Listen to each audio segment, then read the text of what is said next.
pada PC kami pada tengah hari ini adalah berkenaan dengan jawapan balas daripada Menteri Sumber Manusia mengenai isu pasti yang berlangsung semasa sesi soal jawab Menteri di Dewan Rakyat pada pagi tadi. Saya menyebut kepada Yang Menteri dalam Dewan Rakyat bahawasanya pasti ini adalah aktiviti sukarelawan yang melibatkan ahli parti. Dia bukan aktiviti pekerja dengan majikan, bukan aktiviti perniagaan. Tetapi Menteri tak jawab soalan saya.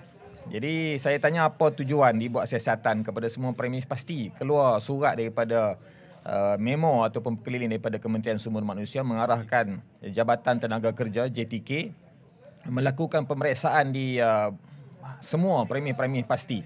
Saya nak menyatakan di sini saya ada beberapa fakta dan dokumen yang boleh menjadikan bukti yang saya akan beritahu di sini. Yang pertama sekali saya nak sebut, pasti bukan entiti perniagaan ataupun sebuah tadika.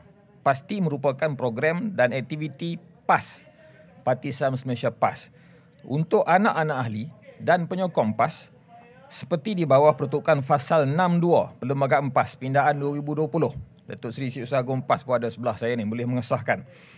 Yang kedua, program dan aktiviti pasti ini diiktiraf di bawah peruntukan undang-undang sedia ada di bawah Seksyen 18C Akta Pertubuhan 1966.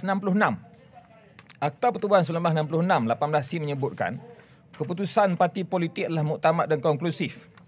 Keputusan sesuatu parti politik atau mana-mana orang yang diberi kuasa olehnya atau perlembagaan atau kaedah-kaedah atau peraturan-peraturan, panjanglah saya nak baca. Tapi itu punca kuasa yang diberikan kepada PAS untuk menjalankan aktiviti pasti. Dan pasti ini telah wujud sejak 1984. 40 tahun dah wujud. Alumni 1.1 juta. Murid ada 1,000, guru ada ribuan.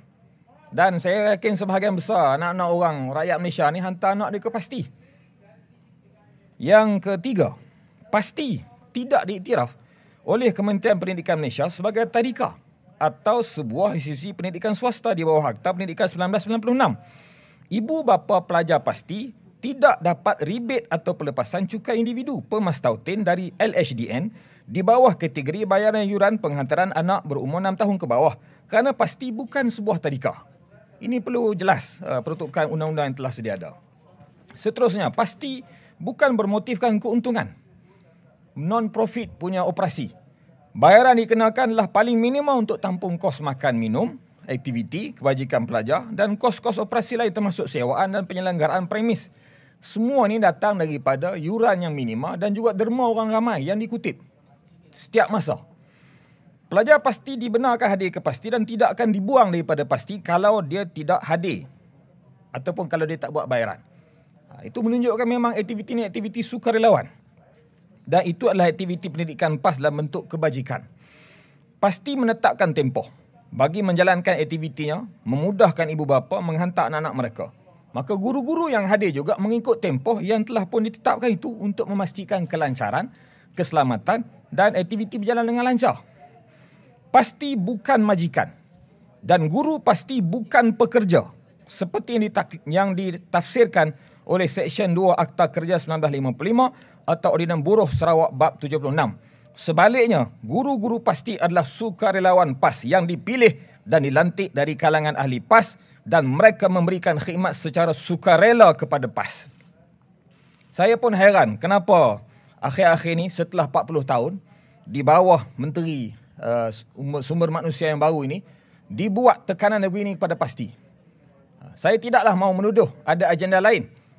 Saya bimbang nanti orang akan kata kerajaan yang ada hari ini nampak tidak begitu suka kepada prasekolah, pendidikan Islam di peringkat prasekolah.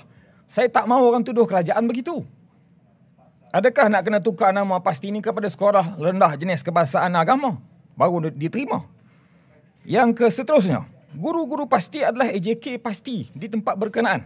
Lantikan tersebut dibuat berdasarkan kuasa yang diberi kepada Jawatankuasa Kerja Dewan Pemuda PAS Negeri yang dipilih dalam Mesyuarat Agung Tahunan berdasarkan peruntukan Fasal 60-1 Perlembagaan PAS Pindaan 2020.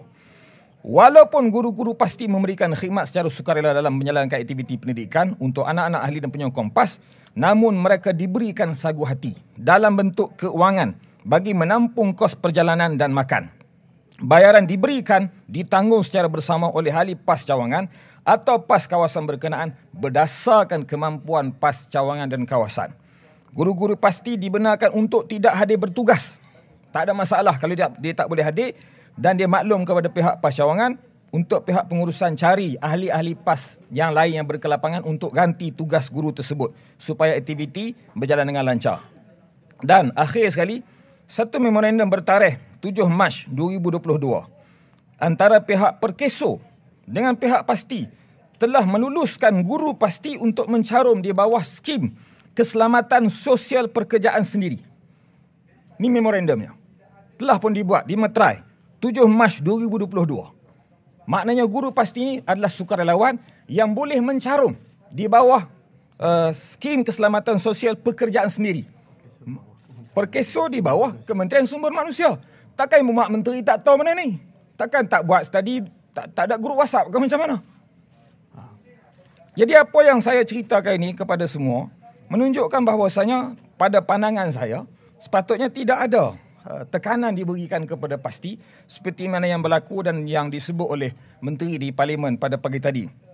Kita juga, saya buat surat contoh akuan daripada seorang guru menerima pelantikan guru ni secara sukarela. Kita ada dokumen.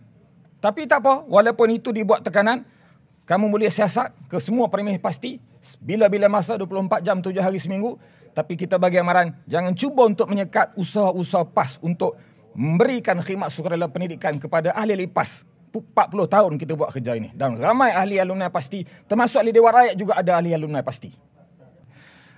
Bagi pihak PAS, khususnya Dewan Pemuda, kita menjemput Menteri KSM dan pengarah JTK untuk datang berunding dan berbincang dan kita boleh memberi segala maklumat kepada pihak kementerian apa yang dilaksanakan oleh pasti, dan kita tidak mahu ada berlaku ketidakharmonian di peringkat bawah kerana pasti ini sekarang ini sudah lebih 2,000 premis kita yang menyebabkan ada gangguan ketika mana lawatan-lawatan oleh pihak JTK ini. Jadi saya mohon untuk pengarah JTK dan juga menteri sendiri berjumpa dengan Dewan Pemuda PAS untuk kita selesaikan dengan baik untuk tidak ada lagi timbul spekulasi yang tidak baik di kalangan pelajar-pelajar kita dan juga waris-waris di seluruh Malaysia ini. Terima kasih.